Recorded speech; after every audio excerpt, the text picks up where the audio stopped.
Namaste from Bharat. External Affairs Minister EAM Jaishankar, while speaking at the general debate of the 78th session of the United Nations General Assembly in New York, took a veiled dig at Canada. The minister's remarks came amid a massive diplomatic row between New Delhi and Ottawa over the killing of Khalistan separatist Hardeep Singh Nijjar in British Columbia in June. Nijjar, a Canadian citizen, is wanted in India on charges of terrorism. Taking a pot shot at Canada, Jaishankar said, political convenience should not determine responses to terrorism, extremism and violence. He said, respect for territorial integrity and non-interference in internal affairs cannot be exercises in cherry-picking. As Jaishankar said, we must never again allow an injustice like vaccine apartheid to recur.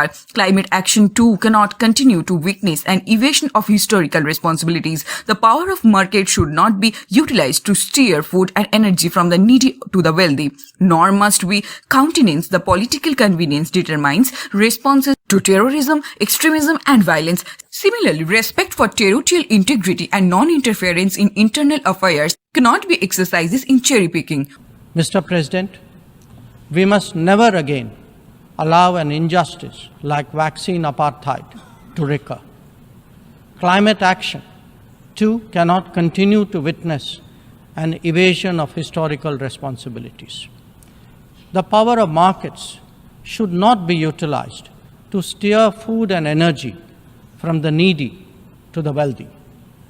Nor must we countenance that political convenience determines responses to terrorism, extremism, and violence. When reality differs from rhetoric, we must have the courage to call it out. The relationship between India and Canada hit a new low last week over Canadian Prime Minister Justin Trudeau's allegation of a potential Indian link to the killing of Nijjar.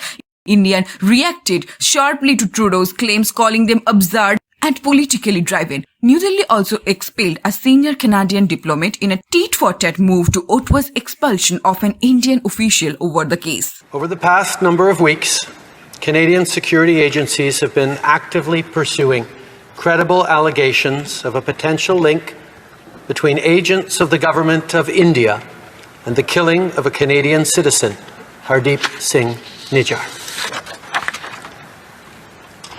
Canada is a rule of law country.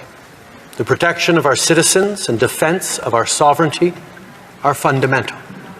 Our top priorities have therefore been, one, that our law enforcement and security agencies ensure the continued safety of all Canadians, and two, that all steps be taken to hold perpetrators of this murder to account.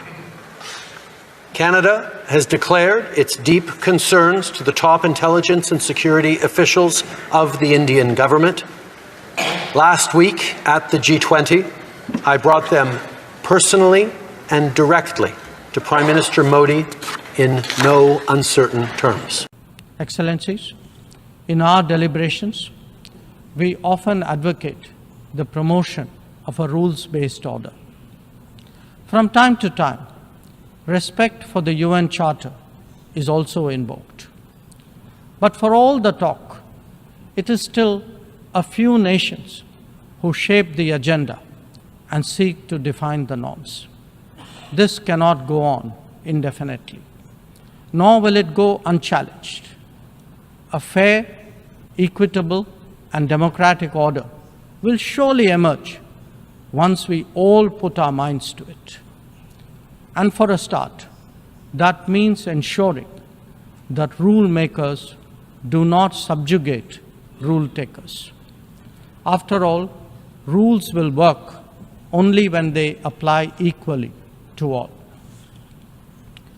Mr. President, we must never again allow an injustice like vaccine apartheid to recur.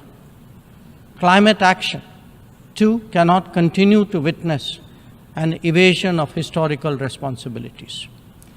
The power of markets should not be utilized to steer food and energy from the needy to the wealthy. Nor must we countenance that political convenience determines responses to terrorism, extremism, and violence.